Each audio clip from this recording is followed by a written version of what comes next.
Sur notre chaîne de télévision Jésus Revient TV et sur notre plateau du passé au présent, et bienvenue à ce nouveau numéro de notre émission du passé au présent. Que le Seigneur Jésus-Christ vous bénisse, vous qui êtes toujours connectés, chers téléspectateurs, sur votre chaîne de télévision Jésus Revient TV, la chaîne qui sonne la trompette de repentance à toutes les nations, la chaîne 100% édification, la chaîne 100% saine doctrine, la chaîne 100% sanctification, la chaîne 100% vérité, et vous tous également internautes qui êtes connectés et qui nous suivez, qui êtes abonnés à notre page et à notre chaîne Jésus Revient TV sur YouTube et sur également Facebook. Que le Seigneur Jésus-Christ vous bénisse. Aujourd'hui, nous sommes encore à un nouveau numéro de notre émission du passé au présent. Mais bien avant toute chose, nous allons nous recommander dans la prière. Prions. Seigneur Jésus, nous te disons merci pour ce nouveau numéro de notre émission du passé au présent. Toi qui as toujours été avec nous, nous t'invitons encore en ce moment de prendre place. Viens siéger, viens conduire toutes choses par ton Esprit Saint. Nous voulons, Seigneur, demeurer fermement dans ta volonté.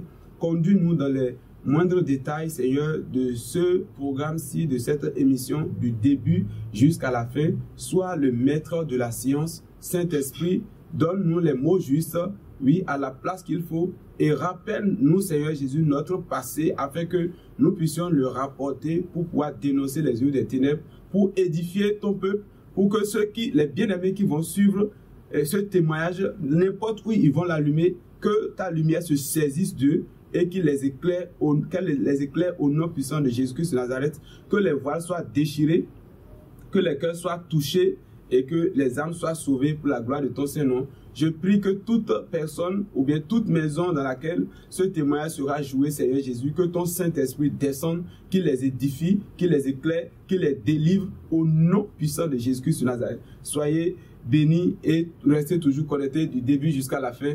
Que le Seigneur vous bénisse. Amen. Voilà, je le disais, aujourd'hui nous recevons pour vous un invité spécial comme toujours, puisque les témoignages, je l'ai toujours dit, ce n'est pas forcément les mêmes. Les témoignages peuvent se ressembler, donc ne vous étonnez pas du fait que je dis toujours un invité spécial. Donc l'invité spécial du jour, il s'appelle le frère John. Le frère John, shalom, shalom. Shalom. Que le Seigneur Jésus-Christ te bénisse. Amen. Voilà, aujourd'hui tu es là pour présenter ton témoignage au peuple de Dieu qui sont déjà attentifs, qui sont déjà connectés à cette émission du passé au présent. Est-ce que tu pourras te présenter rapidement au peuple de Dieu pour qu'on te connaisse, oui, avant qu'on entre dans le témoignage? Shalom, bien-aimés dans le Seigneur. Je bénis le Seigneur pour ma vie, pour vos vies aussi. Amen. C'est le frère John aussi. Donc, j'ai eu à vivre sans Christ et aujourd'hui, je vis en Christ. C'est pourquoi moi-même, je me suis donné ce nom. J'ai dit, je m'appelle John en Christ à mes collègues. Alléluia. Voilà. Donc, parce que j'ai eu à vivre sans Christ et aujourd'hui, je vis en Christ. Donc, je donne toute la gloire au Seigneur le Jésus. frère John en Christ. Alléluia. Que le Seigneur Jésus-Christ te bénisse. Amen. Et bienvenue à notre plateau du passé au présent. Avant que tu ne donnes le témoignage, certainement tu as un chant à donner à la gloire du Seigneur Jésus. Vraiment, et cela, le Seigneur me donne ce vif désir. Alléluia. Donc, je n'ai rien à donner à Jésus. Tout ce qu'il a fait pour moi, je n'ai rien à lui donner. Mais par ce cantique, je lui dis tout simplement merci. Amen. J'ai cherché ma vie dans ce monde. La vie pour moi n'était que misère. La vie pour moi n'était que misère. Je ne savais pas que Jésus m'aime. Chantons Alléluia, Alléluia. Alléluia, Alléluia, oh, oh, oh, Alléluia. Je ne savais pas que Jésus m'aime. J'ai cherché la joie dans ce monde. La vie pour moi n'était que tristesse. La vie pour moi n'était que tristesse. Je ne savais pas que Jésus m'aime. Chantons Alléluia, Alléluia. Alléluia, Alléluia, oh, oh, oh, Alléluia. Je ne savais pas que Jésus m'aime. J'ai cherché la paix dans ce monde. La vie pour moi n'était qu'une guerre.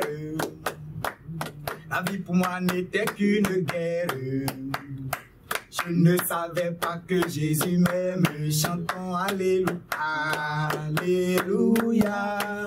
Oh mon Dieu, Alléluia, Alléluia, oh, oh, oh, Alléluia. Je ne savais pas que Jésus m'aime. Chantons Hosiana, Hosiana, oh, Hosiana, Hosiana, oh, oh, oh, Hosiana. Je ne savais pas que Jésus m'aime. Alléluia. Gloire à Jésus. Alléluia. Voilà, nous ne savions pas vraiment que Jésus-Christ nous aime, puisque autrefois, nous étions sous le pouvoir du péché, nous étions dans la servitude du monde et de son maître. Voilà, nous étions esclaves de Satan. Et la parole de Dieu nous dit dans Jean 10:10 que le voleur ne vient que pour voler, égorger et détruire. Mais ce qui nous rassure, la parole nous dit également dans Luc 19, le verset 10, que le Fils de l'homme est venu pour chercher et sauver ce qui était perdu. Gloire à son Saint-Nom, gloire au Seigneur Jésus-Christ, lui qui est capable d'aller aux profondeurs de nos vies, aller aux sources même du bourbier du péché pour pouvoir nous retirer des griffes du monde, des griffes de Satan pour pouvoir faire de nous aujourd'hui ses serviteurs, pour pouvoir faire de nous ses enfants. Donc nous lui rendons toute la gloire. C'est pourquoi chaque jour nous ne cessons jamais de témoigner sa grâce et sa fidélité, sa bonté dans nos vies. Et c'est pourquoi notre bien-aimé, il est là aussi aujourd'hui sur ce plateau. Il est l'invité du jour pour rendre public son témoignage de ce que le Seigneur a fait dans sa vie passée et aujourd'hui ce que le Seigneur a fait de lui. Alors, frère Jean, du passé au présent, c'est bel et bien le nom de l'émission. Qu'est-ce qui s'est passé dans ta vie passée? Alléluia. Amen. À commencer de ta naissance. Voilà. Gloire à Jésus. Alléluia. Si je suis ici devant vous, c'est par la grâce de Dieu. Si je vis encore en ce moment, c'est par la grâce de Dieu. C'est sa miséricorde qui m'a visité. Dieu avait un plan pour m'avoir mis au monde. Dieu avait un plan pour moi. Moi, je ne savais pas. Je suis né dans le fétichisme et dans l'occultisme. Qu'est-ce qui s'est passé? Avant bien même que je ne sois né, ma maman était aussi une jeune fille. Elle n'était pas encore mariée. Et mon père qui était cultivateur, il avait déjà 40 ans et il n'était pas encore marié. Et un jour, il a décidé de se marier à ma maman. Il est allé voir les parents de la fille et ils lui ont dit, voilà la dot qu'il faut donner. Il a donné la dot et la fille a refusé que non, qu'elle ne veut pas se marier. Elle veut d'abord chercher de l'argent avant de se marier. Et si elle devait se marier, elle voulait se marier à quelqu'un de grand, à un cadre. Elle ne veut pas se marier à un cultivateur. Elle veut parce que si vous la voyez, son apparence, elle était aussi une métisse. Elle avait le teint clair et elle ressemblait aux Européennes. Donc, et elle voyait mon père qui était noir et elle disait non, qu'elle ne pouvait pas vivre avec de tel homme. Qu'elle veut une vie joyeuse, voilà, une vie aisée, voilà. Voilà. Donc, et quand mon père a donné la première dot, la fille n'était pas venue, on a dit à ma maman que voilà, désormais ton mari. Elle a refusé la fille. Et une autre seconde fois, c'est qu'ils ont envoyé, il y a ce qu'on appelle Zangbeto. Les Zangbeto, ce sont les sorciers qui... Les vaudous. Les vaudous, voilà. Et ils portent quelque chose là, et ils se promènent, Zangbeto, ça se pratique tellement au Bénin ici. Voilà. Donc, et ce sont ces Zangbeto qui ont croisé ma maman en chemin, parce que c'était un complot en fait. Ma grand-mère a envoyé ma maman, dit voilà, va m'appeler telle personne. Elle était dans l'intention que les Zangbeto vont la croiser en chemin. Donc, ma grand-mère lui a remis quelque chose, va me remettre telle chose à telle personne. Pour donc, moi. Si je comprends bien, vu que les parents ont déjà pris la dot, voilà, chez ton papa, en son temps, ils étaient obligés de faire maintenant un complot, voilà, avec les Zangbeto voilà. Qui se disent des sécurités. Des sécurités, mais c'était du fétichisme, c'est des sorciers qui se déguisent en Kaleta. Voilà. Maintenant, c'est de la pure sorcellerie. Voilà, et ils se disent sécurité dans la nuit pour surveiller, pour contrôler les villages, mais c'est avec des pouvoirs mystiques, tout ça, avec des pouvoirs de la sorcellerie. Donc, ils ont fait complot avec les parents. Les parents ont fait complot avec ces Zangbeto, voilà, avec cette association, cette communauté-là de sorciers, de malfrats spirituels, voilà, donc pour pouvoir capturer ta mère, pour pouvoir l'amener chez ton père qui l'a déjà doté. Voilà, donc c'est...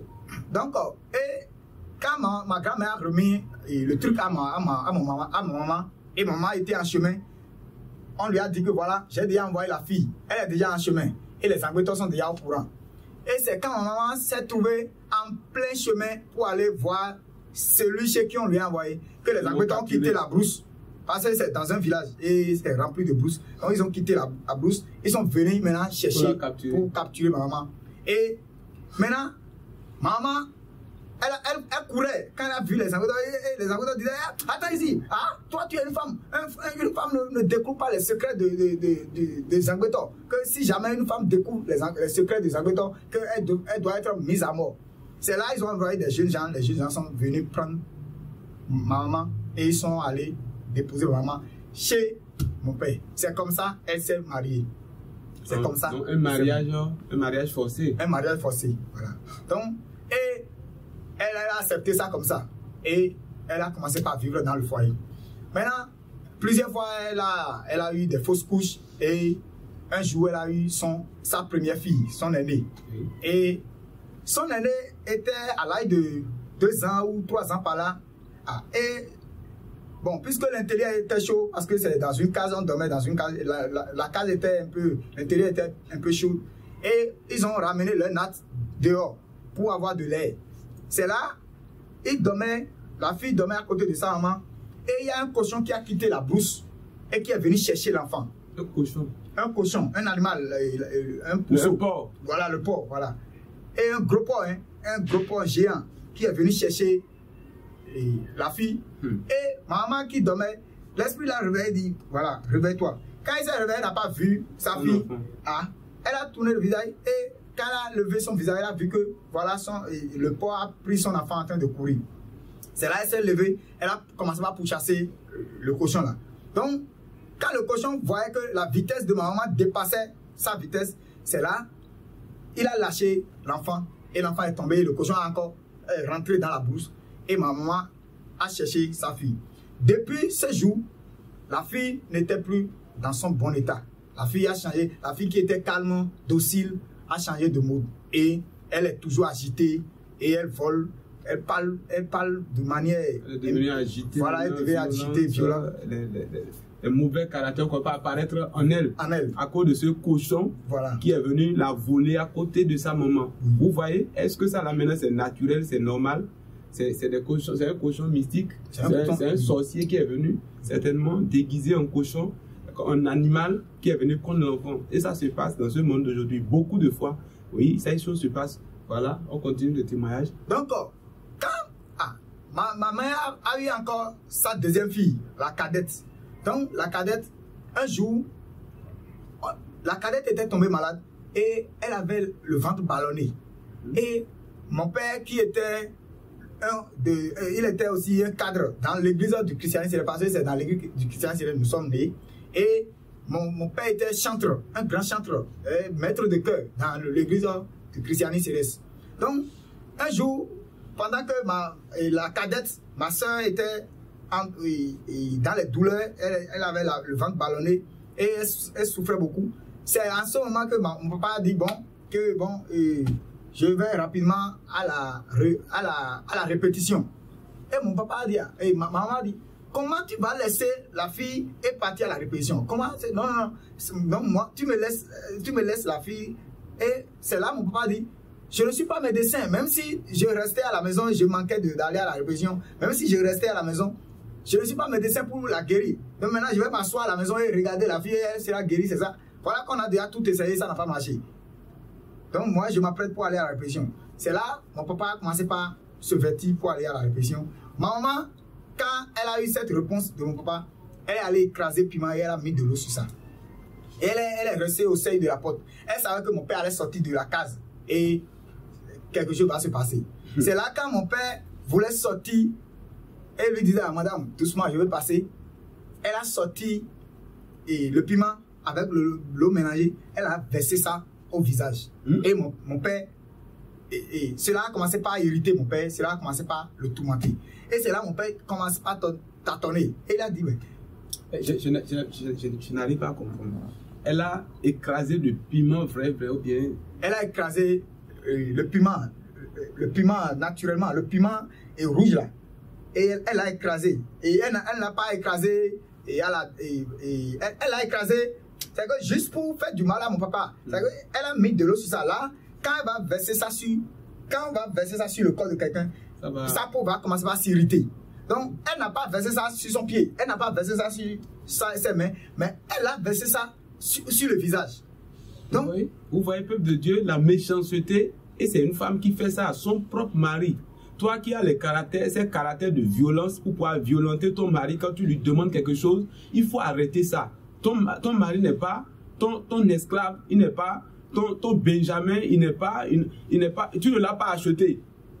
Tu comprends? Il faut arrêter la méchanceté. Femme ne domine pas sur l'homme. Donc, et qu'est-ce qui s'est passé par la suite? Mon père tâtonnait, il a dit, mais si jamais il avait l'occasion de taper ma maman, parce qu'il était irrité tellement, ma maman, il ne pouvait pas voir. Et maman aussi savait que ce qu'elle a fait était mauvais. Et elle a fui. Elle a dit que c'est après avoir fait ça qu'elle-même s'est recédée. Elle a dit, mais pourquoi je lui ai encore fait ça? Parce que la manière dont mon père tâtonnait l'a vraiment touché. Et elle a commencé par compatir. Elle a dit que non, c'est parce que toi aussi, l'enfant est malade et tu dis que tu viens aller à la répétition. Voilà pourquoi je t'ai fait ça. Et les gens sont venus et tout a été réglé. Maintenant, on nous a mis au monde maintenant. On m'a mis au monde. J'étais jumeau. On était 2 garçons.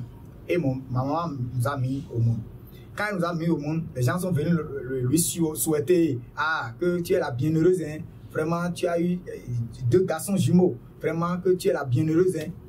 C'est là, peu de temps après, on avait 1 an et demi comme ça. Et un jour, on nous avait mis sur une natte. Et on a dit, moi, que les enfants qui dorment là, nous les 2 jumeaux, on dormait sur une natte. Et tout le monde était à l'intérieur. Mon frère, lui, s'était réveillé et a commencé par pleurer. On est venu le chercher et il restait moi seul sur la natte. Maintenant, moi seul, j'étais sur la natte. C'était la nuit. Et la nuit, ce n'est pas la nuit profonde. Hein. Et vers 20h, 21h par là, tout le monde passait au village. Les gens ne dormaient pas trop vite aussi. Et peut-être ils sont là en train de prendre de lait. Le lampillon était à au moins 1 mètre. À au moins 1 mètre de ma moustiquaire. J'étais sur la natte, ils ont mis une moustiquaire là. Mais, subitement, la moustiquaire dans laquelle j'étais a pris feu. Et tu étais à l'intérieur? J'étais à l'intérieur. Et la moustiquaire a pris feu. Quand les gens, ceux de l'autre côté, ont dit, mais quel est l'incendie, mais quel est ce feu là qui est à l'intérieur? C'est là, ils ont dit, oh! Et ma maman s'est accourue. Et elle est venue. Et pour éteindre le feu, tout le monde était venu, ils ont éteint le feu. Et ils m'ont pris. Maman m'a pris. Et j'étais déjà rôti. Mon corps était déjà brûlé. Voilà.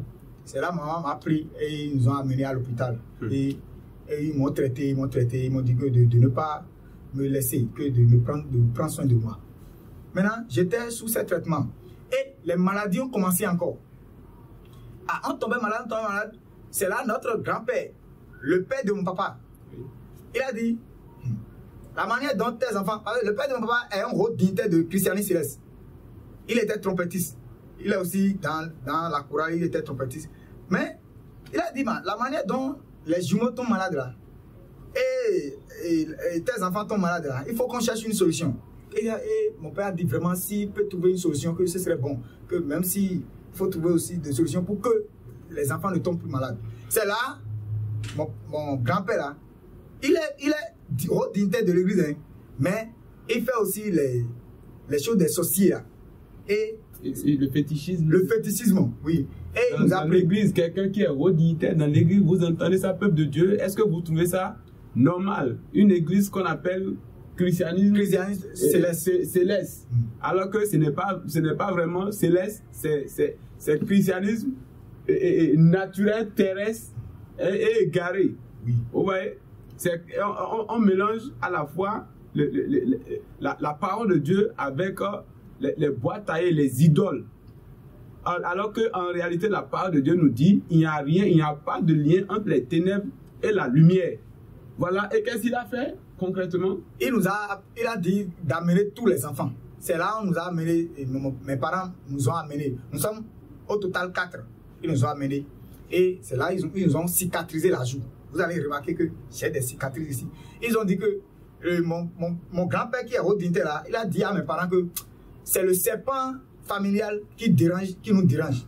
Que c'est le serpent familial qui nous dérange. Que il va nous faire un rituel qui va permettre à ces serpents de s'apaiser. Ça va s'arrêter. Oui, parce que dans notre famille, ils ont dit que tous les enfants de la famille doivent porter la signature du serpent. Et la signature là, ce sont les cicatrices sur les joues. Donc, c'est là ils ont dit que si on met la cicatrice du serpent sur nous, que le serpent va nous laisser, nous n'allons plus tomber malades. C'est là il nous a cicatrisé les joues, nous tous. Et malgré ça, il nous a cicatrisé ça. Malgré ça, on n'était pas encore satisfait. C'est là un jour, maman m'avait mis sur le lit avec mon frère Abraham. Et on dormait ensemble. Abraham, lui, dormait tranquillement. C'est ton frère jumeau là qui s'appelle Abraham, oui. Okay. C'est mon frère jumeau qui s'appelle Abraham. Donc, j'avais oublié même de dire comment on a fait notre nomination. Parce que le 8e jour, quand on était né, ils sont allés à l'église du christianisme céleste pour nous présenter aux dirigeants. Que voilà, nous avons mis au monde 2 enfants, 2 garçons. C'est là un Oli. Les Oli là, on les appelle souvent les voyants. Les voyants. Oui, ce sont les voyants de l'église de christianisme céleste. Christianisme céleste. Oui. Et un voyant m'a pris en main. Et quand il m'a pris, l'esprit l'a mouvementé. Et il a dit, vous avez ici un envoyé de Dieu. Vous avez ici un messager de Dieu. Que c'est une grande grâce pour vous. Que cet enfant va évangéliser partout. Cet enfant va ramener. Et il a prophétisé mon ministère. Et c'est là il a dit, ok. Et mes parents ont dit d'accord. Et il a dit, voilà les lois de l'église. On ne coupe pas les cheveux des Oli, que je suis Oli. Je suis voyant. On ne coupe pas les cheveux des Oli. Et notre tenue vestimentaire, que dans l'église du christianisme, on a l'habitude de porter les tenues carrées. C'est-à-dire, ils ont celui qui pratique cette pratique va comprendre ce que je... Voilà. Au niveau de la colle, c'est ça? Oui, au niveau de la colle ici, on porte quelque chose qui montre que si vous voyez un olive venir, vous allez détecter par son habillement que c'est un olive. Donc, et ils nous ont dit de commencer par nous porter ça, que de ne pas nous irriter, mais qu'ils ont prophétisé sur moi que vraiment cet enfant, qu'on va l'appeler Johan. Johan là, c'est dans notre langue, c'est Jean là qu'on appelle Johan dans notre langue. C'est là ils nous ont donné, il m'a donné Johan et il a donné Abraham à mon second. C'est là je portais le nom de Johan et mon second portait le nom d'Abraham. Un jour, on nous a mis sur le lit. Abraham dormait tranquille. Mais moi, je m'agitais. Parce que les brûlures qui m'ont brûlé le corps, c'est que ça, je ne sais pas si ça me dérangeait en ce moment. Mais je m'irritais quand même. Et ma maman m'a donné bouillie, j'ai refusé. Elle m'a donné du sein, j'ai refusé. Et c'est là, elle m'a dit que si tu ne veux pas te reposer, je vais te mettre au dos. Et si je te mets au dos, je vais te serrer contre mon dos et tu vas souffrir encore. Parce que tu ne veux pas rester sur la natte. Donc, moi, je suis en train de préparer la cassa ici. Et c'est la cassa là que j'irai vendre pour trouver de l'argent pour vous nourrir. Donc, c'est là, quand elle m'a mis au dos, elle était à la cuisine en train de préparer la cassa, de remuer la cassa. Et la manière dont elle m'a noué là, au dos là, je ne peux pas tomber. Parce que c'est pas irritation qu'elle m'a... Elle a dit, ok, tu ne veux pas rester sur le lit, non? Ok. Et elle m'a attaché au dos. Elle m'a serré.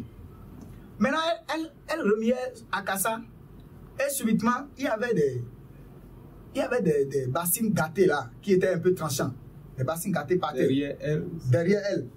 Et quand elle remuait la cassa, le pain avec lequel elle m'a noué s'est relâché.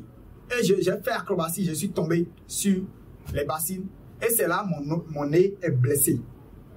Quand vous allez remarquer que mon nez est blessé. Et le nez était coupé. Et le nez était coupé, ici aussi était coupé. Et elle a dit, oh, on vient de traiter incendie maintenant il n'y a pas longtemps.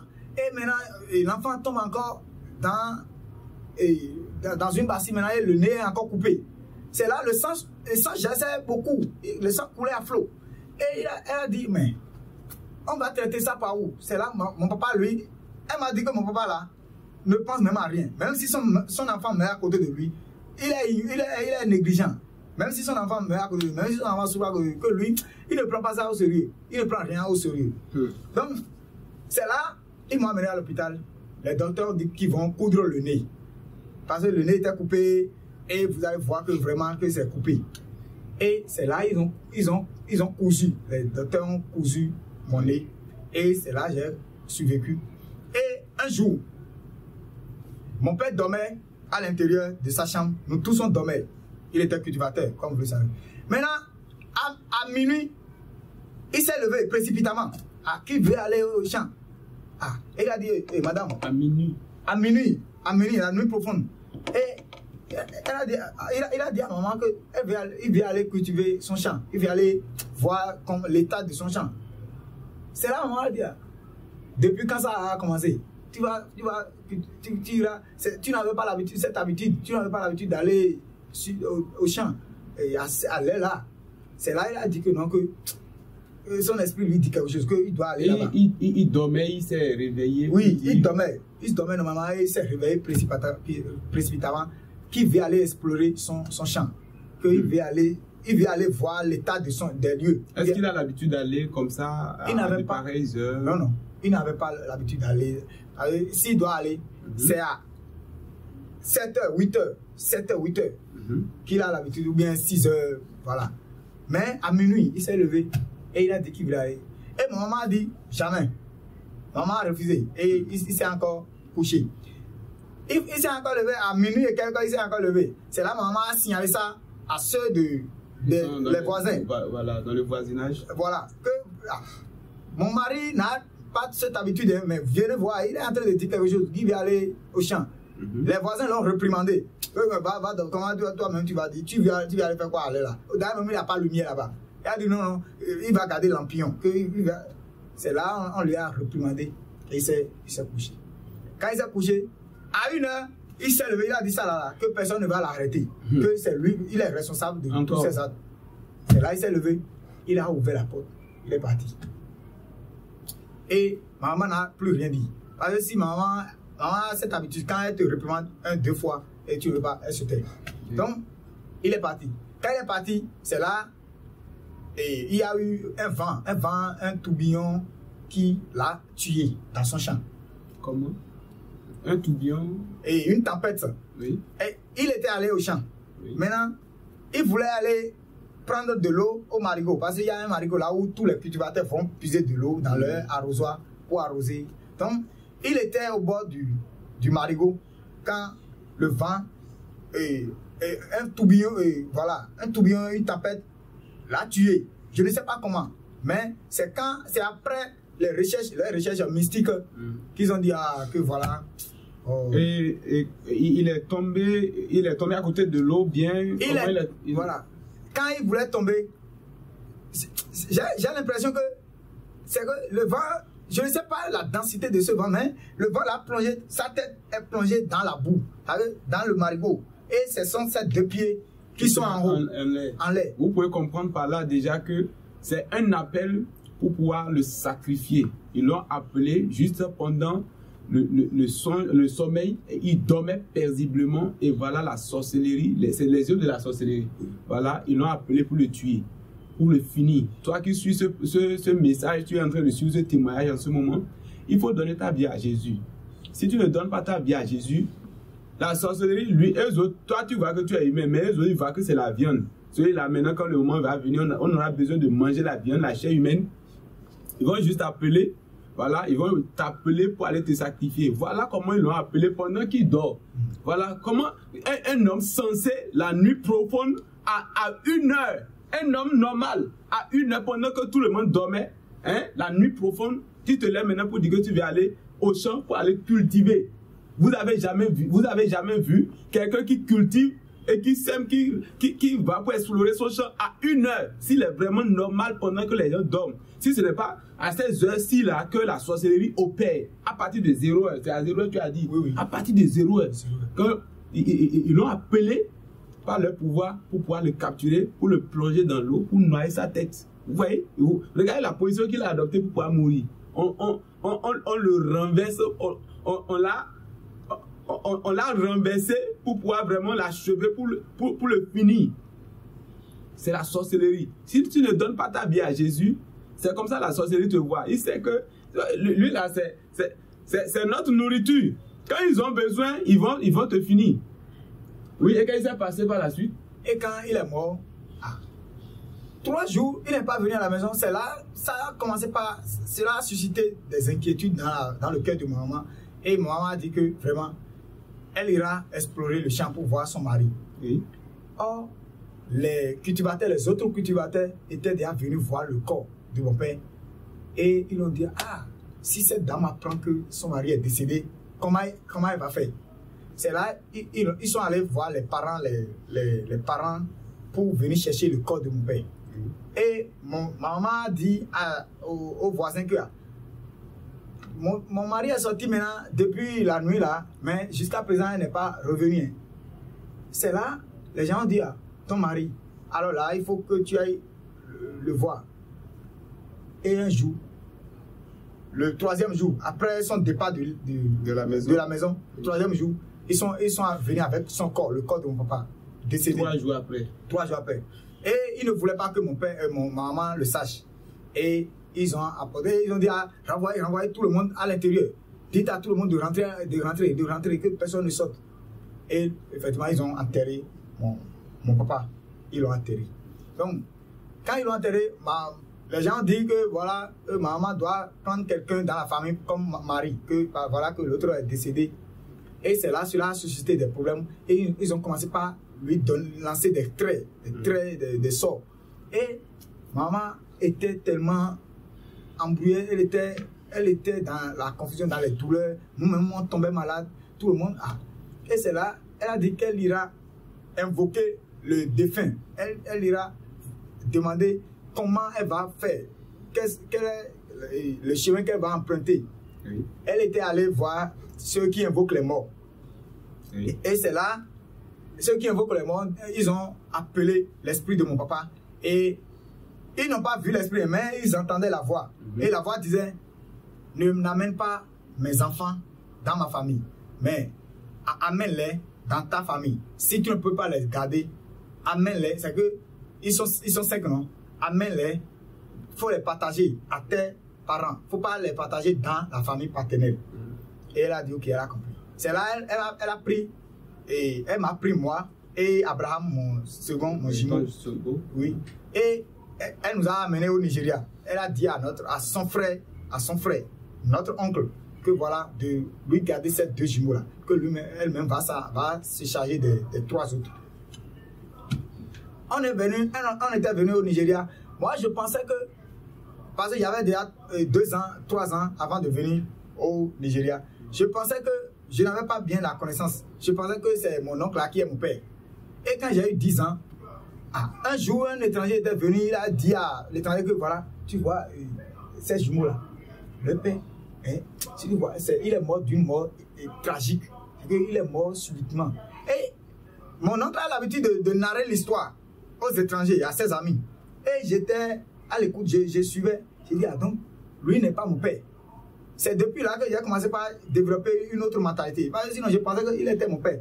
Oui, il était vrai, oui, il me gardait, il ne me faisait pas souffrir. Donc, c'est là, il m'a dit, voilà, j'étais tellement docile, j'étais tellement timide et je ne parlais pas beaucoup. J'étais toujours calme. Et il me dit, ah, que, pourquoi toi tu ne parles pas, tout le monde s'amuse.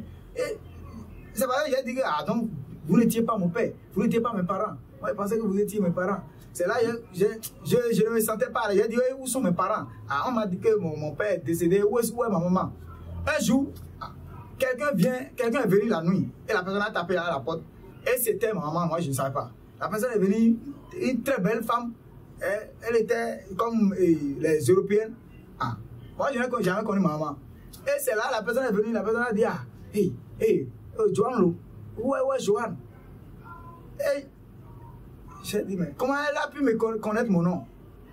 Et c'est là, on lui a dit, voilà, Johan, Abraham, lui, je l'ai envoyé quelque part. Et elle m'a embrassé. Quand elle m'a embrassé, j'étais réticent. Parce que j'ai dit, mais comment, je ne la connais pas, mais elle m'a embrassé. C'est là que quelqu'un m'a dit, et mon oncle m'a dit que voilà, c'est ta maman ça. J'ai dit, c'est maman. C'est qu'une grande joie m'a animé. J'ai dit, ah, une belle femme comme ça m'a mis au monde. Parce que j'aimais tellement les Français, les Pôles, les Tinclers, les Métis là, je les aimais tellement. Et quand je l'ai vu, je l'ai aimé, j'ai dit, attends, moi, métisse, donc, c'est la fierté, voilà, tu es fier d'avoir une maman comme elle. Oui. Donc, alléluia. Vraiment, et elle m'a accueilli, et elle a dit qu'elle doit partir, elle doit partir avec moi. Et mon oncle a refusé que non, je dois commencer les cours ici, que je dois commencer les études ici. C'est là, elle m'a laissé, elle nous a donné des cadeaux, et elle est repartie. Et je lui ai dit, ah, non, que je vais la suivre en même temps, je ne veux plus rester ici. Elle a refusé, elle est partie. Et mon oncle m'a mis à l'école. Et le maître aussi était un vieux. Et le maître venait, il buvait alcool ensemble. Et le maître aussi venait, il disait, ah, et Johan, vraiment, il est très intelligent, hein? Il travaille à l'école, hein? Il est le premier. Moi, je ne connaissais pas ce qu'on appelle premier. Mais, il nous a appris ABC et 1, 2, 3. Et c'est là, je citais ABC 1, 2, 3. Et ils ont dit, voilà, tu passes au CP, tu passes au C1. Et je suis passé au C2. Et ils ont dit, voilà, que je suis très intelligent. Moi, je ne connaissais rien. Donc, le maître a dit que vraiment, qu'on doit m'envoyer à l'extérieur pour que j'étudie, que je suis tellement intelligent. Et un jour, c'était dans la fête de Noël, et on a dit qu'on ira visiter ceux qui sont au-delà du fleuve là-bas. C'est là on était rentré dans une pirogue. Oui. On est parti. À notre retour, on avait bien mangé là-bas. À notre retour, et les autres ont décidé de se baigner dans l'eau, de se nager dans l'eau. Et j'ai dit, que moi aussi, je vais nager dans l'eau, mais comment on fait? Et ils ont dit, si tu dois nager dans l'eau, donc reste là où il n'y a pas assez d'eau. Donc tu restes. Donc quand j'étais resté là où il n'y avait pas assez d'eau, la chose me tirait, j'ai dit, mais je pouvais nager facilement. Et c'est là, je nageais. Subitement, un courant d'eau est venu me chercher. Et je partais. Ça m'emportait. Je faisais tout pour dompter le courant d'eau, mais ça m'emportait. C'est là que j'ai commencé à crier au secours. Et Abraham et les autres, ils se baignaient sous le pont. Parce que Abraham connaissait, il savait bien nager dans l'eau. C'est là qu'il est venu me secourir et j'ai survécu. Et il a dit désormais là, si je dois me laver dans l'eau là. Parce que c'était un grand fleuve là-bas et les pêcheurs sont là-bas. Et il a dit désormais que je vais mettre de l'eau dans la bassine pour baigner dedans. Donc, un autre jour,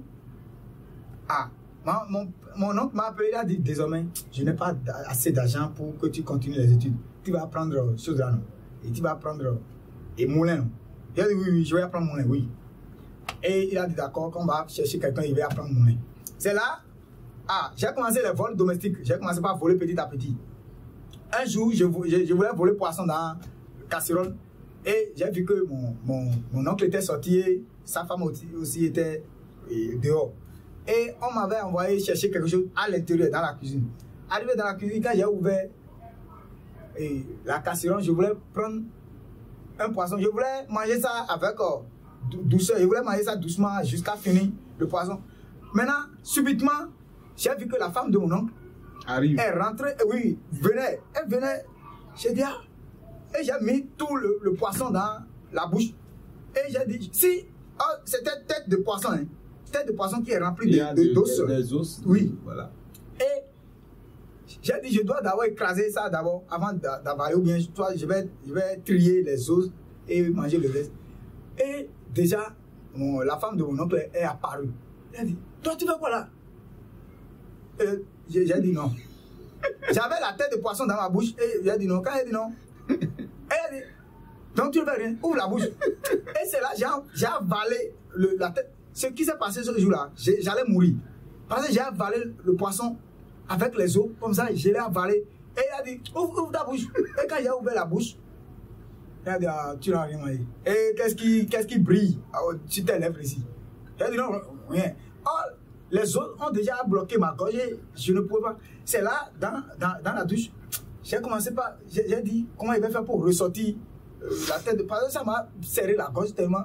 Et je voulais vomir. Et elle-même savait que quelque chose se passe. Et je voulais vomir, j'ai tout fait jusqu'à... Et elle est venue, elle a dit, ah, tu vois non, tu volais. Et cela est passé. J'ai commencé par voler, Un jour, ils avaient tellement confiance en moi parce qu'ils ne savaient pas que je volais. C'est parfois la femme de mon oncle qui me surprend parfois et elle pense que c'est une fois passant. Donc, mais je ne voulais pas de l'argent, je voulais de la sauce, poisson dans la sauce. C'est ça que je voulais. Toi, enfant qui écoute ce témoignage également, il faut arrêter le vol dans la sauce. Il faut arrêter le vol de fromage, des viandes dans la sauce. Ceux qui le font, ils vont en enfer. Si tu es à la maison avec papa ou bien tu es en train d'entendre ce témoignage, il faut arrêter ça. Et parents également, éduquez vos enfants dès le bas âge à ne pas voler quelque chose qui ne leur appartient pas. La parole de Dieu nous dit dans Proverbe 22, le verset 6, « Instruis l'enfant sur la voie qu'il doit suivre et quand il sera vieux, il ne s'en détournera pas. » Apprenez à vos enfants les bonnes manières depuis leur enfance. Nous comprenons déjà par là que c'est à cause des combats de son enfance, tout ça là, hein, les combats de sa vie qui ont fait que maintenant, vous voyez, il est en train de dérailler du bon chemin, des bons caractères qu'il avait en lui. Il est en train de dérailler petit à petit. Voilà, les combats vus que déjà ce que le Seigneur a destiné sur sa vie, l'ennemi a déjà commencé par vouloir les désorienter progressivement. Voilà, donc apprenez à vos enfants à vraiment connaître la voix du Seigneur et à craindre Dieu depuis leur enfance. Surtout par rapport au vol, les enfants sont très habiles à cela si on ne les recadre pas depuis leur enfance. Voilà, et qu'est-ce qui s'est passé par la suite après le vol du poisson? Après le vol du poisson, un autre jour, et puisqu'ils ont confiance en moi, ils ont dit que je suis docile plus que les autres. Et un jour, mon oncle m'a envoyé acheter de l'alcool. Parce qu'ils boivent de l'alcool, vin de palme. Et quand ils ont bu un peu du vin de palme, j'avais acheté 1 litre de vin de palme. Quand ils ont bu un peu, ils ont dit, ah, on ne sait pas qui vole. On ne sait pas qui vole à l'intérieur. Maintenant, Johan, on va te confier la bouteille de l'alcool là. On ne confie pas le poisson au chat de surveiller. Tu ne peux pas donner le poisson à un chat. Le chat, c'est un animal domestique qui aime tellement la viande. C'est la viande qui est son... Surtout l'odeur du poisson. Quand il y a ça quelque part, le chat va toujours trouver et chercher les moyens pour pouvoir le récupérer. Voilà, maintenant... Il ne savait pas que tu étais le chat de la maison. Il ne savait pas. Et il m'a remis la bouteille de boisson Sodabi. Et j'ai pris le boisson et il m'a dit de garder ça jalousie parce que les gens, ceux qui volent... Il y a un voleur dans la maison qu'on ne détecte pas. Donc de garder ça jalousement. Et ils sont tous sortis. Et il restait moi seul à la maison. Ah, j'étais assis, j'étais timide. J'ai dit tout. Ma maman est venue, mais elle ne m'a pas cherché, elle est encore repartie. Que vraiment, je veux aller chez maman, je ne veux plus rester ici. Et une voix a commencé par parler à moi. Il y a Sorabi à côté, tu peux aller prendre ça. Il y a la boisson qu'on t'a confiée là. Tu peux prendre ça. Il faut prendre un peu seulement. C'est là que je suis allé, j'ai pris un verre. Quand j'ai pris un verre, elle dit que c'est doux. Hein. Et j'ai dit non que... Ça va demander un second, c'est comme ça. Et effectivement, je prends, quand j'ai pris un verre, j'ai pris un deuxième verre. Et je suis encore venu m'asseoir. À la chose me dit non, va prendre. Parce que le goût, je savourais tellement le goût. Et il a dit ça attire. Quand tu prends un, ça, tu vas prendre deuxième. Quand tu prends deuxième, tu vas prendre troisième. Quand tu prends troisième là, mais si tu ne prends pas troisième le même jour là, un jour tu vas prendre quatrième. Et j'ai commencé par prendre. Quand j'ai commencé par prendre ça, j'ai commencé par. La boisson diminuait et j'ai dit. Comment il faut faire? Ou bien je vais mettre de l'eau sur ça. Pour compléter. Oui. Donc je disais que je vais mettre de l'eau sur ça. Et j'ai encore conclu en moi que si je mets encore de l'eau sur ça, quand ils vont goûter, ils vont sentir qu'il y a de l'eau, ils vont dire que c'est moi qui ai versé de l'eau dedans. Parce que c'est à moi qu'ils ont confié ça. Je ne vais pas mettre de l'eau dedans. Je vais dire que c'est versé par terre. Je vais dire que je ne savais pas, je l'ai piétiné et la bouteille est renversée et la boisson est versée par terre. Donc, quand j'ai eu cet argument à moi, j'ai dit donc je peux boire n'importe comment, même si j'ai fini toute la bouteille. Je vais dire que bon, je ne savais pas, je voulais passer à côté de la bouteille et la bouteille est versée. Puisqu'ils ont confiance en toi, ils ne savaient pas que tu pouvais faire ça. Ah, ils ont tellement confiance en moi. Et c'est là j'ai commencé à boire. J'ai bu. C'était 1 litre moins écart, hein, mais j'ai bu au point où il ne restait que écart. J'ai bu plus que demi. Le même jour, c'est ça ou bien? Le même jour. C'était à 18h. Le même jour. Vous voyez l'effet de l'alcool. Et quand on parle, d'autres personnes vont chercher l'argument pour dire que Dieu n'a pas interdit l'alcool. Quelque chose qui t'attire à aller encore plus, à t'enfoncer. C'est le péché qui fait ça. C'est les délices du péché. C'est les délices du péché. C'est comme ça le péché fonctionne. Quand tu fais là, ça t'attire encore. Tu vas dire non, je ne veux plus faire, mais ça va t'attirer encore d'une autre manière à encore faire plus que ça. Je vous dis, la même bouteille m'a été confiée un jour. On m'a confié la même bouteille aussi un jour. Et mon papa m'avait confié ça aussi. Et bizarrement, voilà, on avait confiance aussi en moi. Hein? Et moi-même, j'ai commencé par... L'odeur m'a frappé et j'ai commencé par déguster ça. Je vous dis, 1 litre aussi. J'ai fini la bouteille sans le savoir. C'était resté un peu. Maintenant, je ne sais pas, je n'avais pas l'argent pour compléter. Je ne sais pas qu'est-ce que je vais faire. Là, j'étais obligé, quand ça avait fini, maintenant, j'étais obligé de casser la bouteille pour dire que, en fait, la bouteille, j'ai passé à côté. On passe toujours à côté de cette bouteille et c'est cassé. Donc, là, maintenant, j'ai montré vraiment que la bouteille est cassée. Donc, on ne pouvait plus maintenant contrôler pour mesurer. Vous voyez? Il faut arrêter de boire l'alcool. L'alcool, c'est l'enfer, mon frère. C'est comme ça fonctionne. Donc, qu'est-ce qui s'est passé par la suite après la bouteille? Et un sommeil a commencé par m'envahir. Et j'ai commencé par... Et j'ai commencé par sommeiller. Ça a pris effet. Et j'ai dit non, que je ne vais pas dormir parce que si je dors là, l'alcool va encore s'asseoir sur moi, que je ne vais pas dormir, que je vais tout faire pour résister au sommeil. Mais je n'ai pas pu dompter le sommeil. Et quand je voulais, j'étais assis sur quelque chose, et quand je voulais tomber sur le ciel, j'ai dit non, que je vais me coucher un peu, mais je vais me réveiller. Quand je suis allé me coucher, un profond sommeil m'a pris. Et j'ai vomi sur la natte. Je ne savais pas. J'avais vomi beaucoup sur la natte. J'avais vomi, et la vomissure sentait de l'alcool. Voilà. Et la femme de mon oncle était venue de marcher. Quand elle est rentrée, elle a vu que j'avais vomi sur la natte. Et j'ai encore roulé dedans. Tu as nagé. J'ai nagé dans mes vomissures. C'est ça. Et quand elle a vu ça, elle a dit je ne vais même pas le réveiller. Et c'est le matin, elle a dit à mon oncle, viens voir. Tu vois. Il a dit, il a plus d'alcool. Tout ce qu'il disait là, j'entendais, mais je pensais que c'était du rêve. D'un rêve. Oui. Alors c'est réalité. C'est comme ça se passe. Et ils ont dit, il a plus d'alcool. Il a plus d'alcool. Va vérifier la bouteille. Et quand ils ont vérifié, effectivement, ils ont dit, hey, non, ne le réveille pas, laisse-le dormir. Et c'est là, le matin, la femme de mon oncle, elle m'a laissé, j'ai dormi, et je me suis couché à 19h, mais je me suis réveillé à 10h le lendemain. C'est comme ça. Quand je me suis couché à 19h, je me suis réveillé à 10h le lendemain.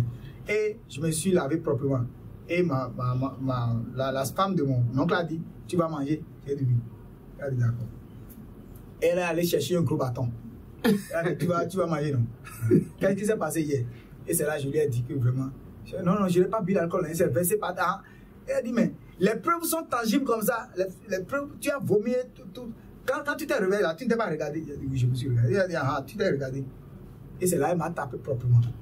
Et un autre jour, ils m'ont envoyé, ils ont dit qu'ils n'ont pas d'argent pour que je continue les études. Et ils m'ont envoyé faire le moulin. C'est là que je faisais le moulin.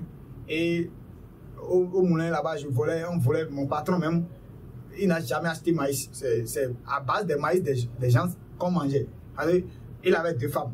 Et lui, je ne l'ai jamais vu acheter maïs comme ça. Il a toujours volé les maïs des gens. On collecte, même il me demande même de collecter les farines de maïs, de les collecter et on sort notre plastique et on collecte la farine des gens. C'est une monnaie courante chez tous les meuniers, hein, ce que tu dis là. Et toi qui es meunier, qui suis également ce témoignage, je passe par ce canal pour t'inviter à la repentance. Il faut te repentir. Sinon, les meuniers également, ils sont pleins en enfer. Je te dis la vérité. Il y a plein de meuniers en enfer. Il y a plein de femmes de meuniers en enfer. Il y a plein d'enfants de meuniers en enfer. Puisque, qu'est-ce qui se passe? Le meunier, il a volé la farine et il a amené ça à la maison. La femme a préparé, il a cautionné, elle a également approuvé. Et ils ont mangé avec les enfants. Maintenant, quand ils meurent, ils n'ont pas restitué. Ils sont morts sans restituer la farine des gens. Et toi, tu te dis que tu as moulin à maïs. Et c'est déjà une occasion pour toi pour ne plus acheter maïs. Tu vois, c'est du profit. Tu veux profiter de la sueur des autres pour pouvoir préparer, pour nourrir ta famille, pour nourrir tes enfants. C'est du vol. Il faut arrêter ça. Et si tu as acheté également de moulin à maïs à quelqu'un, tu lui as confié ça, il faut lui éduquer cette mentalité de ne pas voler. Vous voyez, son cas par exemple, l'ennemi est en train de le dévier progressivement. À quitter maintenant du vol, de poisson, du vol qui a grandi. Ça ne s'est pas arrêté forcément au poisson, mais ça s'est aggravé. Après ça maintenant, c'est rentré dans le vol des farines. Vous voyez? Donc, apprenez les bonnes manières à vos enfants également depuis le bas âge. Oui, qu'est-ce qui s'est passé par la suite? Et un jour, j'étais au moulin et mon frère Abraham était venu me voir. Il a dit, notre maman, et le blanc là, l'européenne là, notre maman là, elle est venue. J'ai dit, c'est faux, tu mens.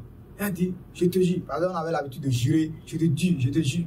Et j'ai dit, que je n'ai pas de pirogue ici pour venir là-bas. Et il m'a dit non, qu'il va me mettre sur le cou, il va nager. Parce que c'est de l'eau, on était dans l'eau au Nigeria là-bas. Donc c'est là que j'ai dit non, s'il va me porter, il a dit oui, qu'il va me porter ici, et il va nager dans l'eau et je vais. Et effectivement, c'est ce qu'il a fait. Et il m'a amené. Quand ma maman m'a vu, elle m'a embrassé.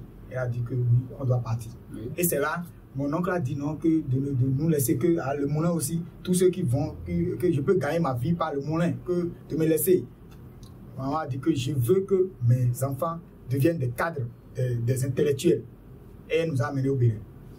Arrivé au Bénin, elle m'a amené à l'école cours primaire. Là, j'avais déjà 11 ans. Et j'ai commencé le CI à 11 ans. Donc, quand j'ai commencé, les gens m'insultaient que papa, que toi, un vieux père qui vient commencer le CI. Et j'étais timide et à cause de ça, quand on sort, oui, j'étais frustré. Et pendant les récréations, au lieu de m'amuser avec les gens, je vais me cacher quelque part. Et moi seul, j'ai des soucis, je réfléchis sur la vie. Mon petit frère était déjà au CP quand moi j'ai commencé CI. Donc mon petit frère, lui, un jour, on avait l'habitude de prendre et 50 francs pour aller, c'est notre déjeuner ça, 50 francs pour manger. Et c'est après-midi, là, on revient manger à la maison. Donc, je l'ai vu pendant la récréation avec un long pain. J'ai dit, mais avec toi, c'est à 50 francs que tu as acheté ton pain. Je t'avais vu acheter à checker la fois dernière et ce matin, tu avais pris à checker avec tes 50 francs. Non? Ou tu as encore trouvé de l'argent pour prendre un long pain comme ça.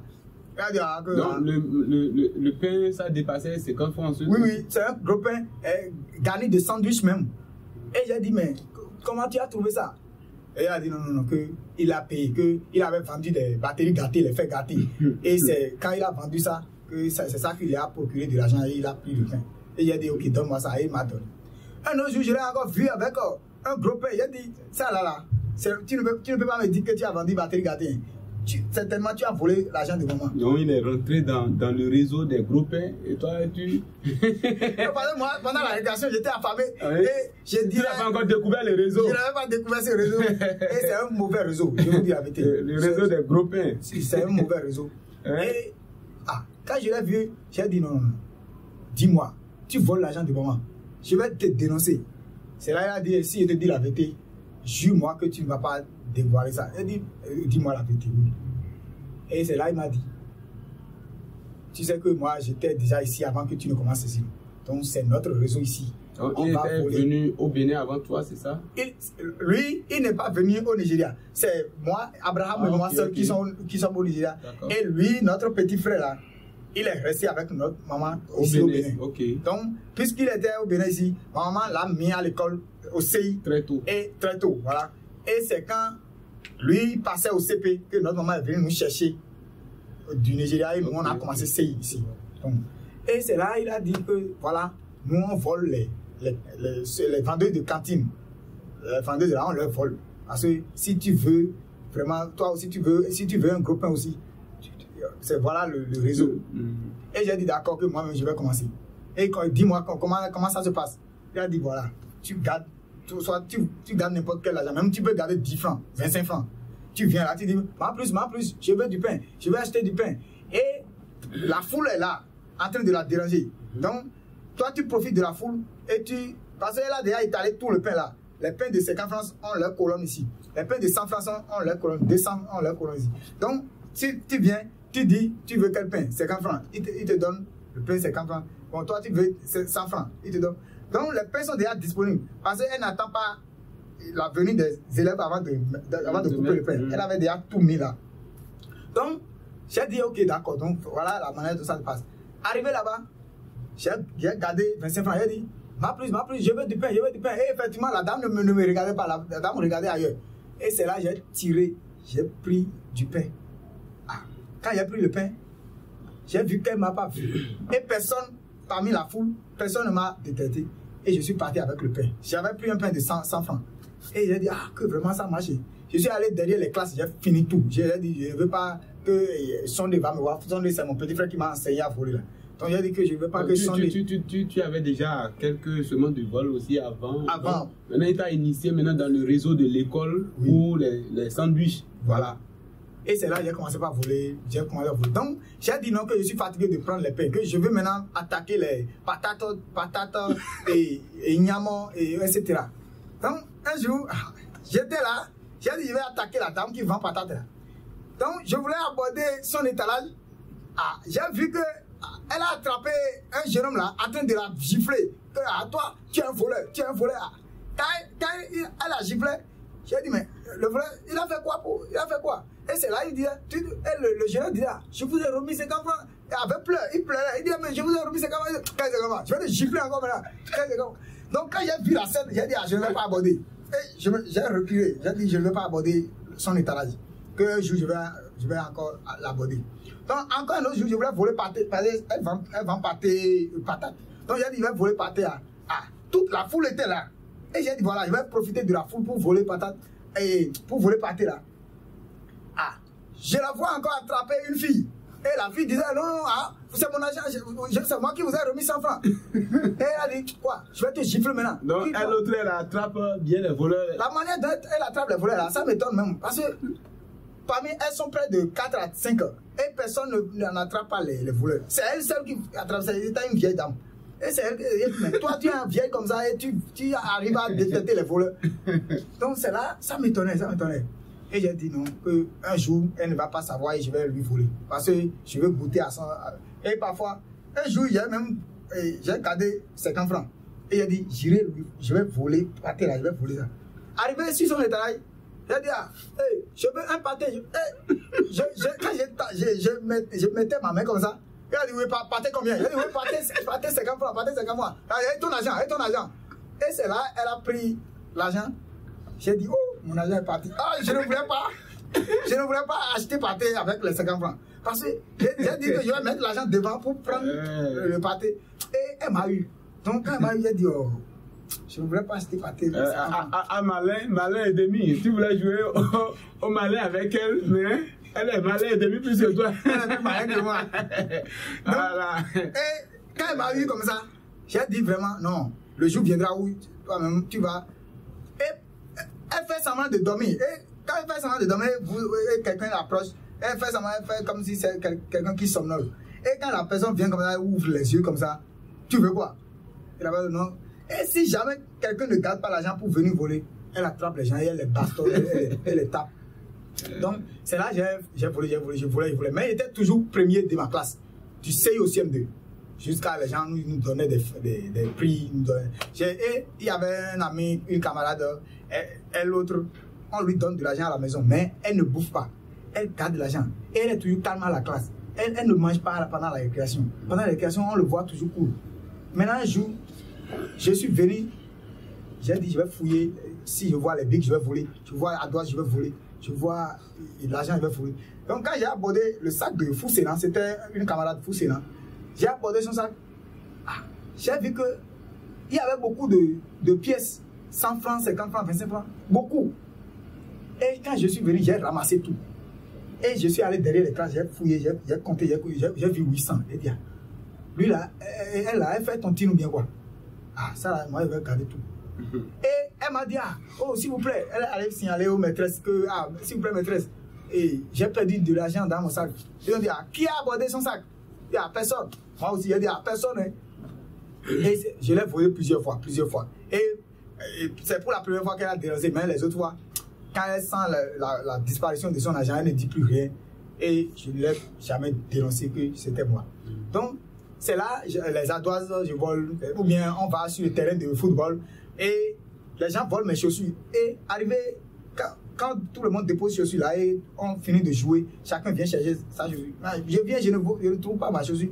Je prends la chaussure de quelqu'un, je vois la chaussure qui me convient, je prends.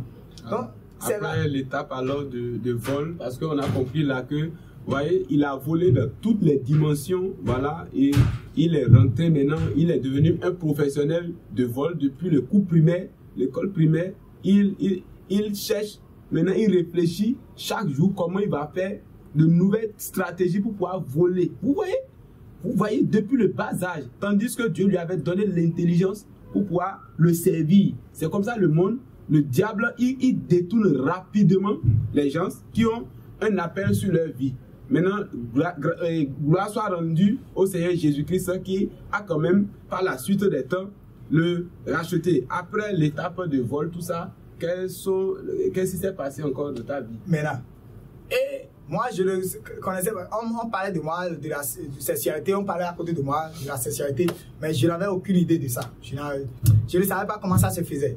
Oui, je voyais des photos, les filles s'embrasser, je voyais aussi les films de guerre, je voyais aussi les novelas, etc. Et ils font des bisous. Je disais, bon, ou bien ça finit là. Je ne connaissais pas la sexualité. Donc, arrivé au CM2, je suis tellement considéré et je n'allais plus à la maison le soir. Je restais là. Et j'ai vu des livres. C'est des livres que l'État a offerts à l'école. C'est des livres qui appartiennent à l'État. Et c'est le gouvernement qui a offert ça à l'école pour que dans ça, les professeurs ou bien les maîtres vont regarder dans ça pour apprendre aux élèves. C'était beaucoup de livres dans la bibliothèque. Je vais dans la bibliothèque, je vois beaucoup de livres et j'ai commencé par voler les livres. Je les gardais à la maison. Je vole, je garde. Arrivé au collège, je ne suis plus premier parce que quand arrivé au collège, il pensait que la discipline qui se fait au cours primaire, j'ai vu que la discipline n'était pas au collège. Tout le monde, bon, il y a plus de la liberté. Il y a plus de la liberté. Alors j'en ai profité. Et j'ai commencé mais désolé, je ne suis plus premier, je vais deuxième, troisième, septième. Et c'est là, un jour, c'était en cinquième. Je parlais de Dieu. Comment ça s'est passé? C'était après mon BPC, après mon CEP, qu'un pasteur est venu visiter ma maman. Parce que maman, on était tous christianisme céleste. Et maman a dit, voilà, aujourd'hui je commence une nouvelle église. Et l'église c'est l'église évangélique. Et il a dit non, que mon père est mort dans le christianisme céleste. Moi-même je vais mourir dans le christianisme céleste. Donc si vous voulez nous emmener, vous voulez nous dévier, je vais refuser.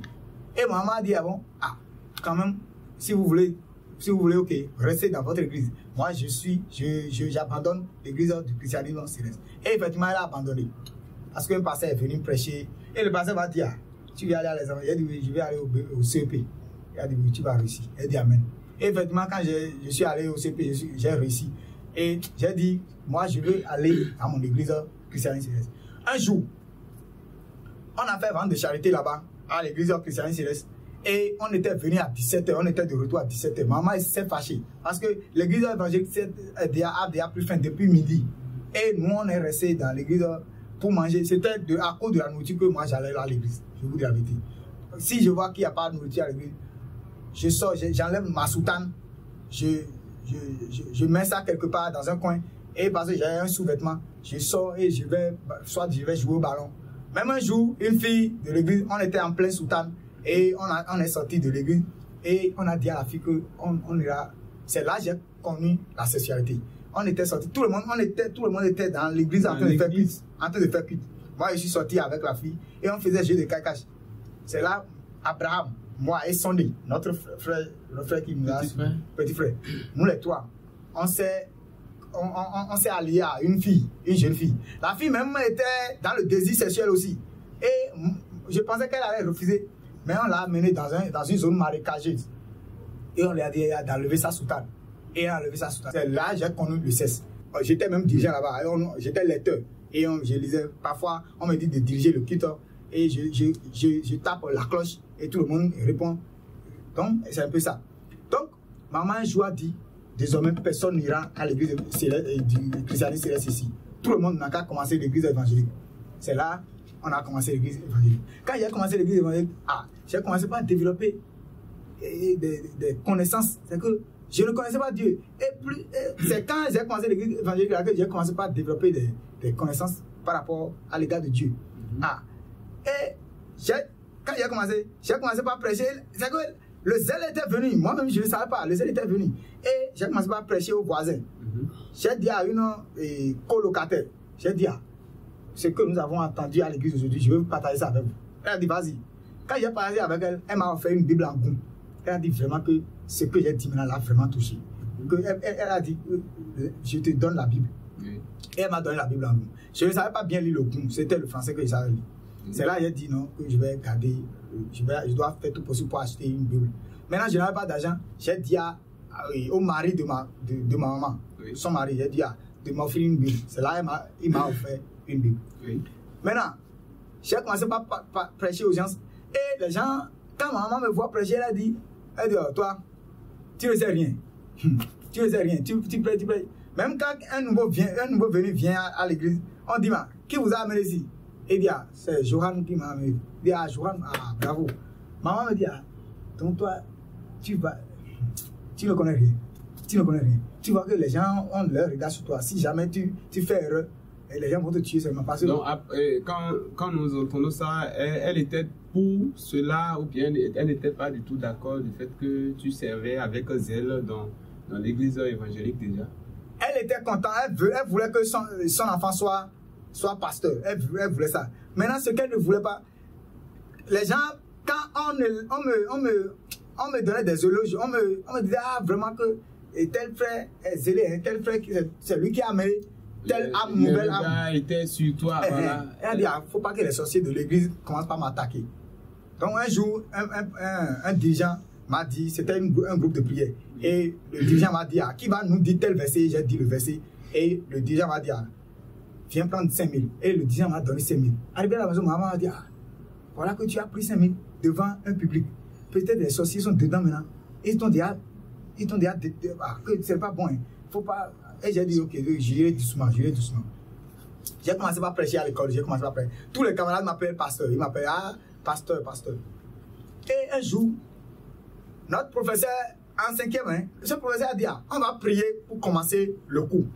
Et tout le monde, levez-vous, on va prier. Quand ils ont dit ça, tous les camarades de la classe ont dit, non, il y a Johan ici, Johan va prier.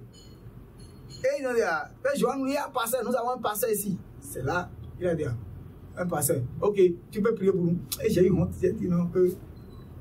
Et effectivement, après j'ai prié, et ils ont dit, ok, assez bon, on a commencé le cours. Et on a commencé le cours. Voilà. Après avoir fini le cours, le professeur m'a appelé maintenant. Il a dit, dis-moi la vérité. Est-ce que tu es pasteur? J'ai dit non, je ne suis pas un pasteur. Il dit, toute la classe a témoigné que tu es pasteur. Dis-moi la vérité.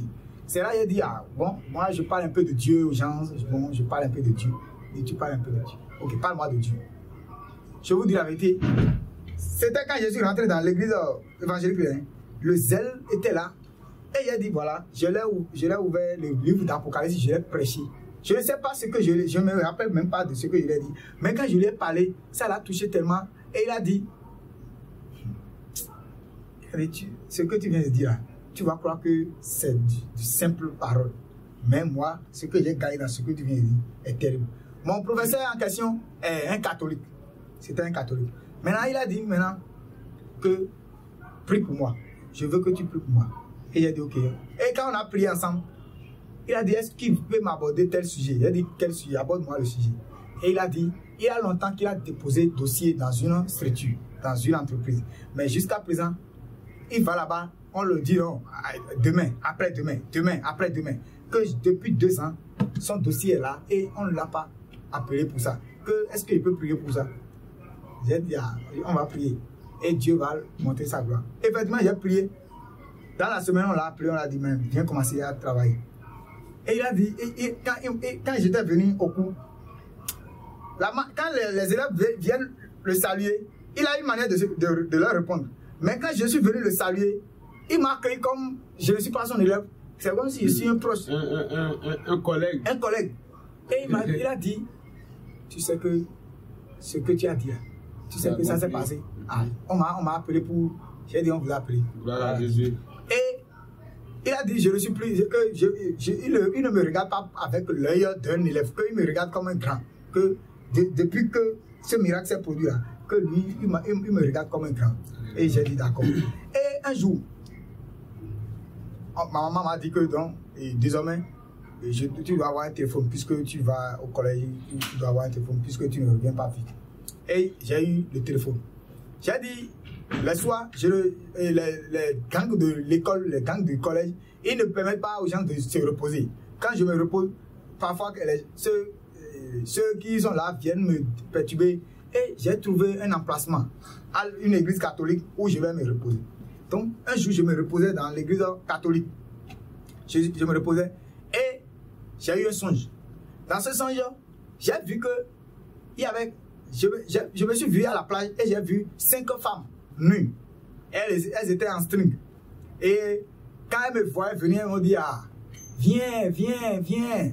Et quand elles me disaient, viens, j'ai dit, je ne vous connais pas, vous me dites de venir. Viens. Tu étais quand même attiré, content. Oui, j'étais content. Mais j'étais réticent. J'ai dit, je ne vous connais pas. La manière dont vous m'accueillez. Et ils ont dit, viens, viens, viens, viens, sois mon mari, sois mon mari. Et c'est là, ils ont dit entre eux que non, on ne va pas le gêner. On va lui dire de choisir qui il veut. C'est là, les 5 se sont présentés. Ils ont dit, ok, choisis qui tu veux comme ta femme. Et il a dit, ok. Bon, et j'ai regardé leur beauté, j'ai dit, bon, celle-ci est très belle. Et j'ai choisi une fille, une fille parmi... C'était des géants, des femmes, je veux dire. Et j'ai dit, voilà, toi, tu es ma femme. Quand j'ai dit, elle est ma femme, les 4 autres se sont retirés. Et la femme, celle que j'ai choisie comme ma femme, là, a commencé par me caresser, a commencé par... C'est à la plage, tu as... Je me suis vu dans un songe. Oui. Je dormais dans l'église catholique. Oui. Là où ils font cuite, là. Je dormais dans leur banc. Et c'est là que j'ai eu un songe et j'ai vu 5 femmes à la plage, en string, nues. Et elles m'attiraient. Et c'est quand elles m'ont dit de choisir qui je n'ai pas choisi et les 4 autres sont partis. Bien aimé, comment vous pouvez... Je n'ai même pas besoin, on n'a pas besoin d'expliquer ce qui s'est passé là. Puisque on dit à la plage, je vais dire, autrement dit, c'est au bord de la mer. Au bord de la mer, 5 femmes qui ont quitté la mer, qui sont venues, voilà, pour prendre de l'air au bord de la mer, certainement pour chercher à le capturer. Et elles venaient là au bon moment. Voilà, elles étaient habillées de façon indécente. Vous comprenez déjà que ce sont des sirènes. Que ce sont vraiment des sirènes qui sont venues comme ça se présenter, se proposer. Et quand les autres sont partis, elle a fait quoi? Elle m'a commencé par caresser. Et c'est là, je me suis réveillé. Et quand à mon réveil, j'ai vu que mon pantalon était mouillé. Voilà. Et j'ai dit, vous voyez? Qui a bu du lait et a versé ça sur mon pantalon? Et j'ai dit, mais qui a fait ça? Qui a fait ça? Mais, et quand je disais ça, ma pensée a quitté ce à quoi je pensais là. Voilà. Ma pensée a quitté ça. Et j'ai commencé à dire vraiment, que c'est tout, hein. La femme avec qui je me suis amusé, vraiment c'est tout, hein. Si je pouvais trouver encore... Ah, moi je ne savais pas que c'était une guerre contre mon âme, je ne savais pas. Donc j'ai dit à ce que c'est tout, hein, que je veux encore ça, je veux encore ça. Et effectivement, c'est depuis ce jour-là que j'ai commencé à avoir femme de nuit. Donc, parce que là, déjà, c'était une proposition, elles ont dit de choisir qui tu veux parmi elles, parmi les 5, oui. Qui tu veux. Elle disait au départ, soit mon mari, soit mon mari. Donc, c'est comme une alliance que vous avez conclue dans le songe. Et ça s'est manifesté physiquement. Voilà, cela a attesté que, en réalité, ce qui s'est passé, ce n'est pas du hasard, mais c'est pour montrer que c'est réel. Et ça s'est manifesté dans le physique. Vous avez conclu un mariage, vous avez conclu un acte, et voilà, ça s'est vraiment matérialisé et c'est visible. Voilà, et tu as quand même pas à voir maintenant quoi. C'est depuis ce jour, j'ai commencé à avoir visitation de femmes. Je me vois coucher avec les femmes. Et voilà. j'ai dit, dans mon ignorance, je disais que c'est bon, que ça me donne du plaisir. À cela, c'est normal, puisque c'est spirituel. C'est spirituel et on prend plaisir. Peut-être toi, mais tu vis le même problème, mais laisse-moi te dire que Jésus-Christ est capable de te délivrer de cela. Donne ta vie à Jésus, viens à Jésus et Jésus va te délivrer de la femme de nuit, du mari de nuit. Oui. Et à l'église, le pasteur a abordé le sujet que si tu es ici, tu couches avec les femmes dans le rêve, viens devant.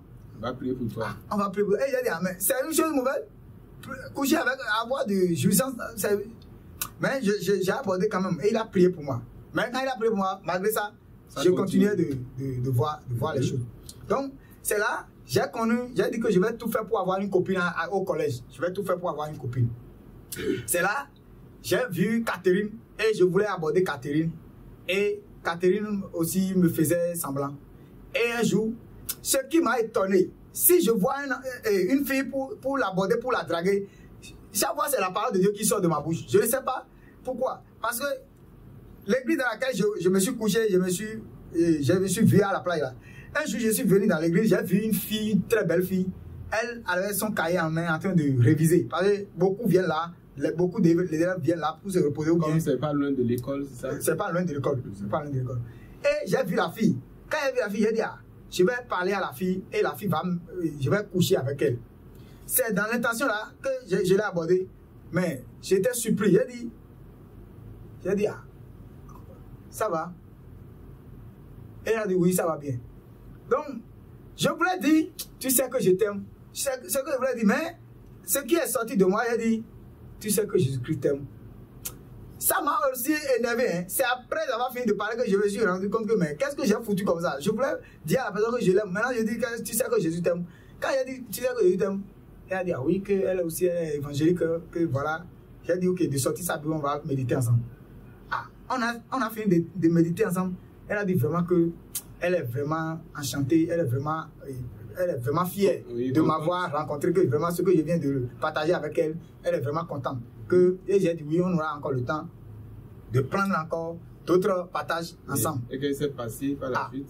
Par la suite, Catherine m'a encore dit qu'elle a besoin de prière, elle a besoin de Bible. C'est là que je lui ai donné ma Bible en français. J'ai dit les samedis de venir et les samedis là, elle va me retourner la Bible. Elle a dit qu'elle voudrait dans la semaine lire la Bible, mais elle n'a pas la Bible. C'est là que je lui ai remis ma Bible, la Bible que le mari de ma maman m'avait payé. Je l'ai remis. Donc, on partageait la parole de Dieu ensemble. Un jour, elle m'a dit qu'elle a une grand-maman qui a des maladies dans le corps, elle ne se lève pas bien, qu'elle veut que j'aille prier pour elle. Et effectivement, je suis allé voir la vieille. La vieille était couchée. Elle s'est réveillée. J'ai dit, est-ce que je peux vous parler de Dieu? Elle a dit, vas-y. J'ai parlé de Dieu. Après avoir fini de parler de Dieu, elle m'a dit, voilà, elle a souligné le problème qu'elle ne marche pas bien, que son pied, qu'elle a eu à aller chez un marabout. Le marabout l'a blessé. Et le marabout a sucé son sang. Oui. Et quand le marabout a sucé son sang, le marabout a craché le sang, qu'elle a vu que il y avait des bouteilles cassées, des aiguilles, des piments. Et le marabout lui a dit, voilà, c'est un sort qu'on t'a lancé, voilà, les bouteilles cassées. Voilà, c'est ça qui s'est trouvé dans tes pieds. Voilà la raison pour laquelle tu n'arrives pas à bien marcher. Elle dit, oui, la chose la pique dans les jambes, la chose la pique. Elle a dit maintenant, après ça, que la chose a encore repris. Effectivement, quand le marabout avait fait ça, que ça s'est calmé. Mais ça s'est encore repris et maintenant, c'est terrible maintenant.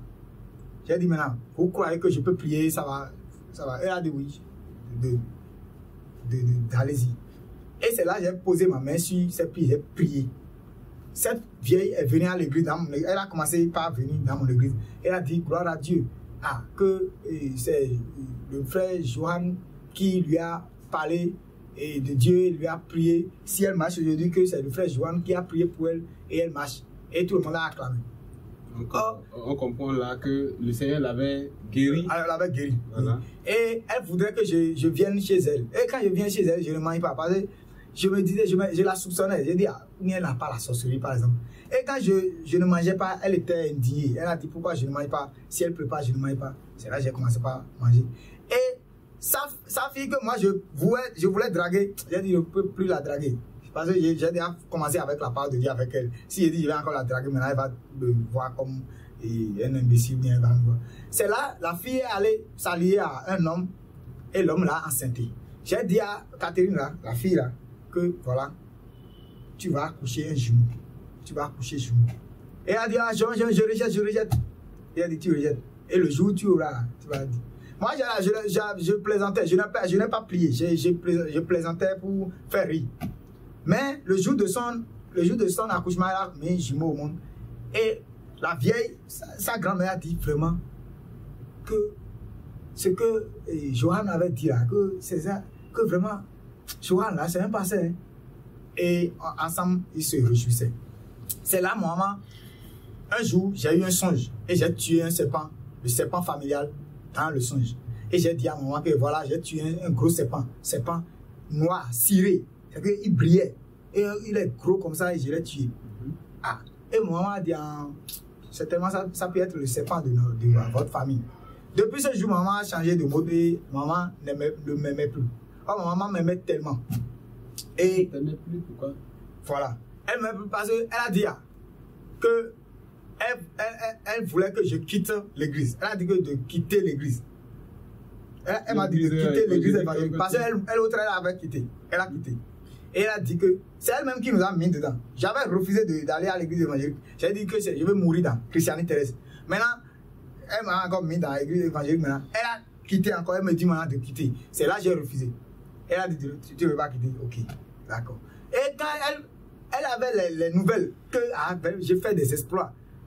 Et elle-même a dit que oui, je dois quitter. Oui, elle sait que moi je suis passé. Parce que quand elle voulait faire une nomination, que Oli a prophétisé que je suis un homme de Dieu, que depuis ma naissance, elle-même sait qu'elle a mis au monde un pasteur, et c'est ça. Mais je ne vais pas servir Dieu dans l'église là. Oui. Donc c'est là, quand je parle de Dieu aux gens, maman elle a dit, et elle a dit que tu ne veux pas quitter l'église. Tu ne veux pas quitter l'église. D'accord. Un jour, j'ai utilisé son ciseau et j'ai perdu le ciseau. Elle m'a dit là, si tu ne trouves pas le ciseau, ne rentre pas ici. Ne rentre pas dans ma chambre. Et j'ai dit, comment il va trouver ciseaux? Je suis allé demander de l'argent à quelqu'un. La personne m'a donné de l'argent. Et la personne m'a dit, va payer nouveau ciseau. Attends, maman. J'ai payé un nouveau ciseau, j'ai remis à maman. Maman a dit non, qu'elle veut son ancien ciseau là. C'est là j'ai dit, c'est un problème sérieux. Depuis que j'ai fait rêve, j'ai tué ses parents dans le songe. Je vois que bon, son amour pour moi a commencé par diminuer. C'est quoi? Et maintenant, je voudrais comprendre quel est le lien alors avec ce serpent-là, entre ta maman et ce serpent-là. Et pourquoi maintenant, comme tu l'as tué, elle ne t'aime plus, voilà. Et les problèmes ont commencé. Voilà. Je voulais souligner un point. Oui. Vous savez, le serpent familial là, c'est un serpent. Et c'est symbolisé par des fers gâtés. Et on met de l'huile sur ça. Rouille, c'est la rouille. Et c'est ce serpent qui me pourchassait, l'incendie qui avait eu lieu, l'incendie le feu qui m'avait brûlé là, c'était ce serpent qui était à l'origine. Il voulait me tuer parce qu'il était un homme de Dieu qui est venu sauver la famille. Je ne dis pas, je ne me glorifie pas. Hein. Le Seigneur m'avait envoyé dans la famille pour porter la lumière. Donc ce serpent ne veut pas que la lumière vienne dans la famille. C'est pourquoi le combat là était atroce depuis la naissance. À partir la manière dont mon nez est coupé, après encore incendie, tout ça, voilà. Et tous les problèmes. Oui, là, voilà. Mon problème de noyade. Voilà. Il voulait me tuer coûte que coûte, mais Dieu me sauvait. Mais il voulait me tuer pas tous les moyens. Maintenant, quand maman a commencé par me haïr, Elle a dit maintenant, le ciseau, si je ne trouve pas le ciseau, ne rentre pas dans ma chambre. Donc, effectivement, je suis allé dormir quelque part, j'ai fait 3 jours là-bas. Et quelqu'un m'a ramené. La personne a dit, à cause du ciseau, tu vas chercher ton enfant et ton enfant va dormir quelque part, c'est pas bon. Et elle m'a accepté. Un jour, elle m'avait donné un téléphone, hein, avec le téléphone, je communiquais. Un jour, j'étais venu de sport, on a fait EPS. Et j'étais tellement fatigué, j'ai mis le téléphone dans mon sac, j'ai mis le sac à côté, je dormais dans une classe dans laquelle il n'y avait personne. Je me suis réveillé, j'ai vu que le téléphone était disparu. Mon sac était là, mais le téléphone a disparu. J'ai dit, qu'est-ce que je dirais à ma maman? C'est un téléphone neuf. Je suis allé à la maison, ma maman a dit, où est ton téléphone? J'ai dit que vraiment, les policiers, il y a un policier qui a saisi ça. Il a dit, tu as fait quoi au policier? Le policier a saisi. J'ai dit, je voulais passer à côté de leur brigade des mineurs là. Et je ne sais pas, j'ai cassé une fleur, un pot de fleurs. Et c'est le pot de fleurs qui est cassé là, qui a fait qu'ils ont saisi mon téléphone. Maman a dit, elle ne veut rien attendre, hein. Va d'aller chercher le téléphone, je ne veux rien attendre, va chercher le téléphone. Si tu ne trouves pas le téléphone, ne dors pas ici. Ah, j'ai dit, mais. Et j'ai fait, quand elle allait se coucher, moi, j'ai dit, elle va me faire quoi? Elle va me taper seulement. Oui, oui. Et je me suis couché sur le lit. Donc, elle n'avait plus rien souligné. Après, elle a dit, où est le téléphone? Je te répète, où est le téléphone? Elle dit, c'est chez les policiers. Les policiers ont saisi ça. Il a dit, les policiers ont saisi ça. Ok, le lundi, puisqu'aujourd'hui on est le vendredi, demain samedi, tu ne vas pas au cours. Le lundi, je vais te suivre pour aller chercher le téléphone. J'ai dit, ok, d'accord. Et j'avais prêté ma Bible à Catherine, celle qui est enceinte. Donc je lui avais prêté ma Bible. Elle a dit, hein, la Bible que chef garage t'a acheté là, où est la Bible? J'ai dit, j'ai prêté ça à mon maître qui avait déposé le dossier et j'ai prié son dossier. Donc j'ai prêté la Bible à... Donc, si nous comprenons bien rapidement là, d'abord ça a commencé par le ciseau qui est perdu. Oui. Elle a demandé à retrouver son ciseau. Après ça, c'est le téléphone. Elle a demandé également à retrouver son téléphone immédiatement. Après cela, elle est revenue maintenant sur la Bible. Et elle a cherché maintenant à également retrouver la Bible. Pourquoi tous ces ces éléments-là dans le même temps?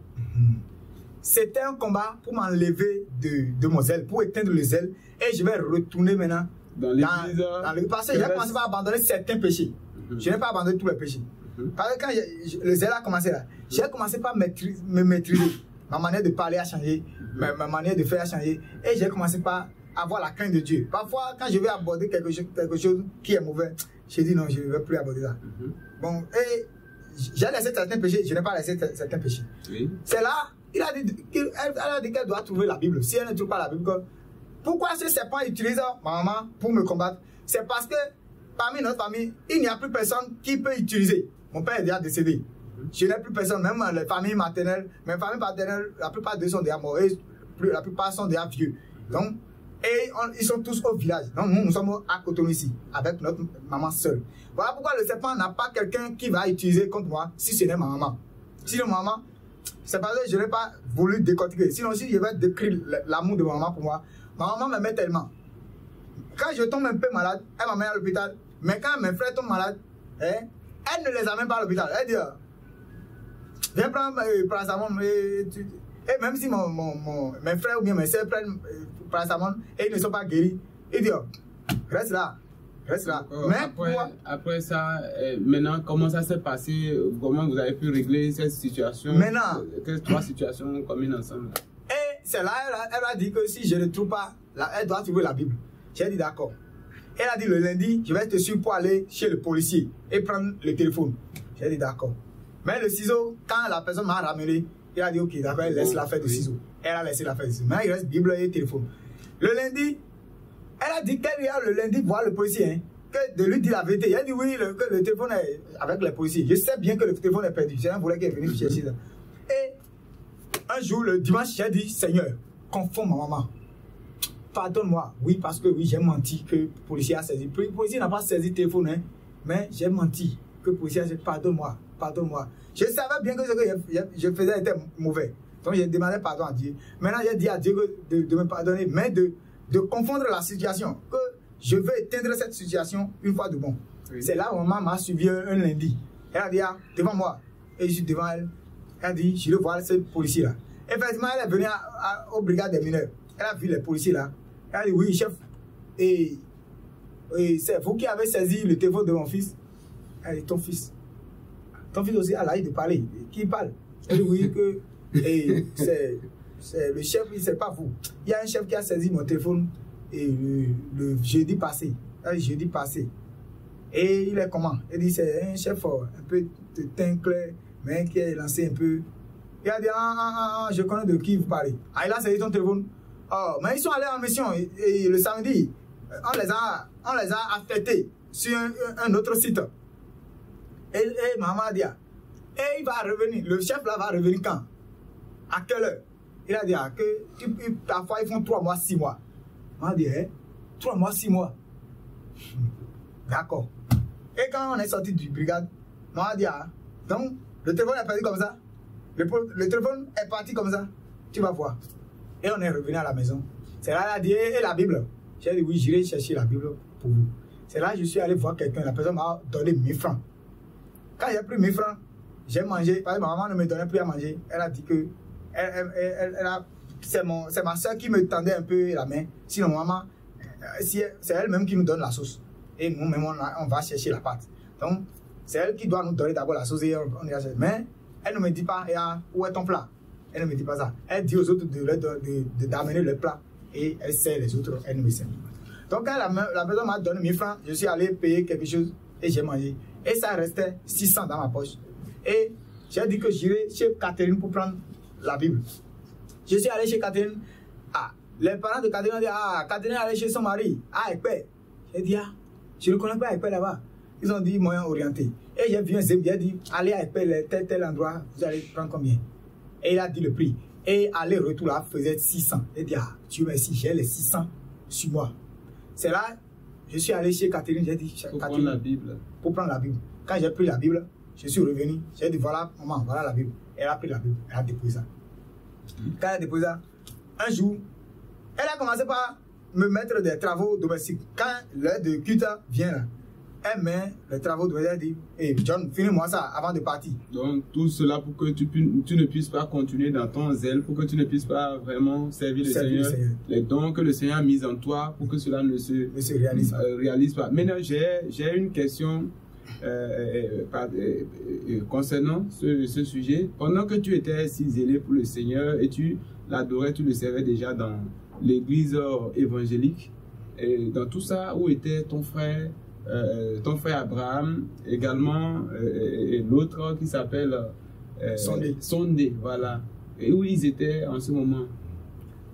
Abraham, on était allé à l'école, on avait commencé CI. Abraham avait 11 ans, moi aussi j'avais 11 ans quand on a commencé CI. Et Abraham au CED, Abraham a doublé 2 fois. Et maman l'a appelé, elle a dit, tu vas faire quoi? Parce que je ne veux pas gaspiller mon argent. Et c'est là il a dit, il va apprendre mécanicien moto. Et c'est là Abraham a commencé à apprendre ça. Lui n'a pas continué. Okay.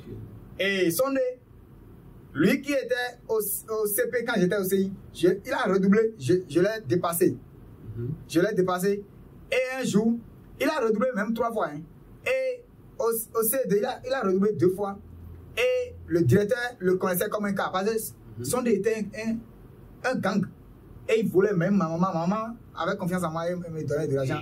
Et je vais déposer ça dans ma valise. Sondé passe par derrière pour ramasser l'argent. Un jour, j'ai écrit sur ma valise. J'ai dit, toi voleur, Dieu te voit. Et Sondé est venu prendre un feutre. Sondé a écrit, c'est faux, tu mens. Et quand je suis revenu, j'ai vu. Moi, j'ai écrit, toi voleur, Dieu te voit. Et la personne est venue écrire, c'est faux, tu mens. Ça veut dire que c'est un vol agressif, hein? un vol avec comme menace. Vous voyez? un vol à caractère professionnel. C'est le haut niveau. Un jour, maman a dit, bon, je quitte l'église. Vous aussi, vous devez quitter l'église.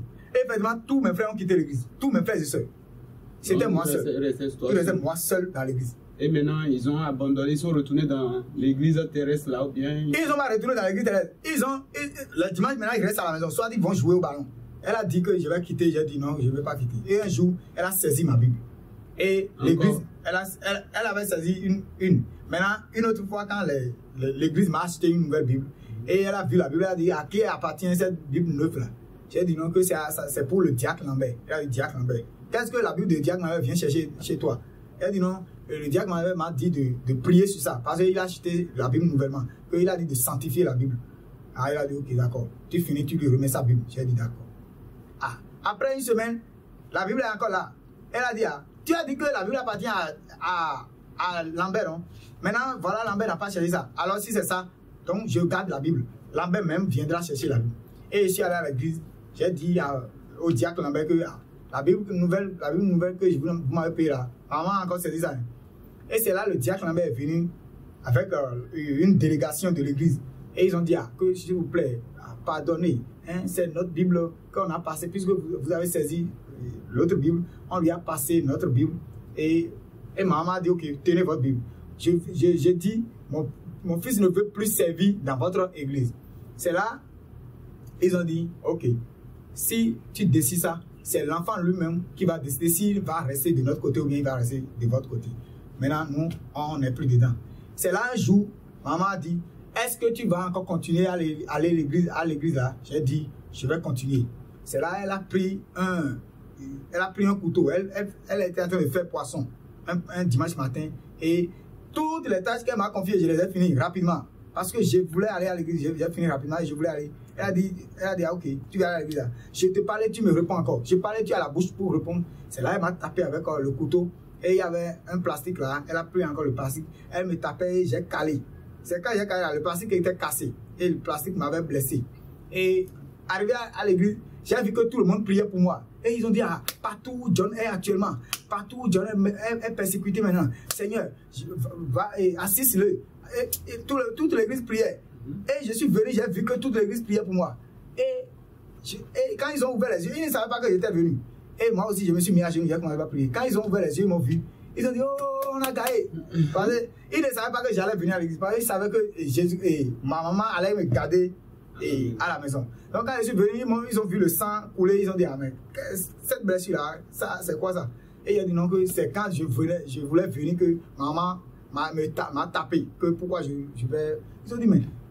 Et il t'a tapé comme ça? Et oui, il m'a tapé comme ça. Et le culte a pris fin. Parce que maman avait dit, ok, tu viens à l'église, va et reviens. Et tu vas tomber entre mes mains. Je vais faire quelque chose que la loi proscrit. Et si possible, les autorités vont, si je dois aller en prison, ou bien si je dois être puni par la loi, je suis prêt. Mais toi là, je vais te punir. C'est là, après le culte, je voulais aller à la maison. J'ai dit, si je viens à la maison, elle peut me tuer. Elle va me taper. Je sais qu'elle ne va pas me tuer. Elle va me taper tout simplement. Et une dame était là. La dame a commencé à crier, Alléluia, Alléluia. C'est comme une prophétie. Alléluia, Alléluia. Et un autre esprit est rentré dans la maman de John. Et si jamais vous laissez John s'en aller à la maison, sa maman va le tuer. Et si sa maman le tue, toute l'église va payer le prix du sang de John. Donc faites possible. Et le pasteur, c'était une maman, la maman pasteur. Et la maman pasteur a dit, si c'est ça, John, tu vois la prophétie qui vient de sortir, donc tu ne vas pas rentrer à la maison. Et rapidement, j'étais en 4e et je passais en 3e quand tout ça s'est passé. Et il a dit, voilà, maintenant, on va te louer, on va te mettre quelque part. On va te mettre quelque part. À la charge de l'église. À la charge de l'église. C'est là, un membre de l'église a levé la main, il a dit, moi je vais lui louer une chambre. Et tout le monde a applaudi. Quelqu'un a levé la main, il a dit, je vais assumer tout ce qu'il va manger. Et tout le monde s'est mobilisé et l'église m'a pris en charge. L'église m'a pris en charge.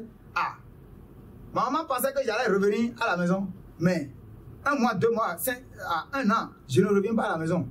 Moi-même savais que bon, John est parti. J'ai commencé l'église, là où ils m'ont loué la chambre. J'étais à l'aise, tout le monde me... et je faisais des exploits, les gens, je priais pour les enfants, ils étaient guéris, je priais pour quelqu'un a une maladie, je priais pour eux. Et un jour, on était allé à la montagne, et parce qu'on va à la montagne, chaque fin du mois, on va à la montagne. Toute l'église ou bien... Toute l'église avec moi aussi, toute l'église. Donc on était allé à la montagne, voir le fondé. Et le fondé avait organisé un coup. Il avait organisé un cours, il a dit cours de leadership et du développement personnel. C'est comme ça le cours s'appelle. C'est un cours pour former les leaders. Donc il a organisé ça et j'étais dedans, j'étais parmi les apprenants. Ah, il a dit, fermez vos yeux, vous allez prier. Et nous avons un invité aujourd'hui, vous allez prier. Et on priait subitement, j'ai vu quelqu'un garer sa voiture. J'ai déjà quitté ma maman comme ça. J'avais déjà quitté ma maman et je vivais dans l'église. Et je voyais, la personne a garé voiture.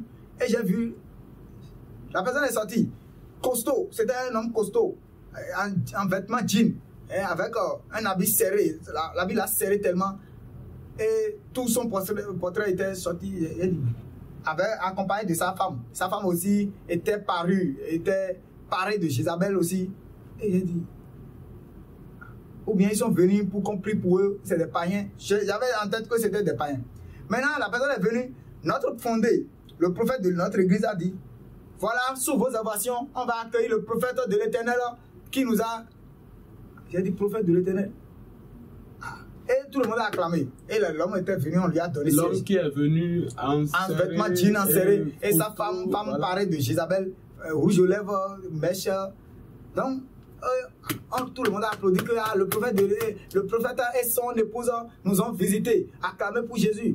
Et tout le monde a acclamé. Maintenant, l'église où vous étiez en ce moment, où tu étais en ce moment-là, est-ce que l'église pratiquait déjà la sanctification? Nous, on ne connaît même pas la pratique. On n'a jamais prêché sanctification. Ok, d'accord. On n'a jamais prêché sanctification. Si on doit prêcher sanctification, non, on ne prêche pas. On lit, ou bien si un verset parle de sanctification, on lit sanctification seulement. Sans savoir de quoi, de quoi il s'agit.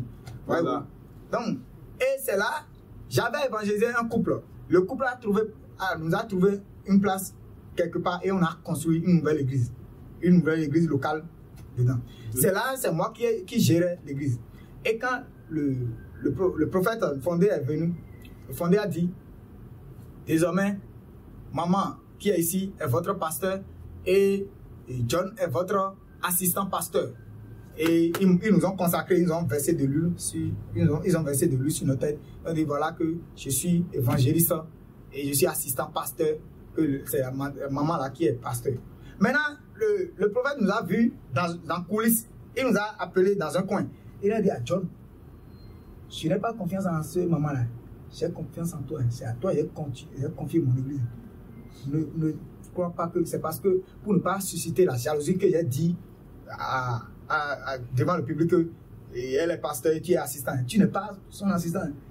Tu es le pasteur de cette église. Si jamais quelque chose se passe, je ne vais pas l'attraper. C'est toi que je vais condamner.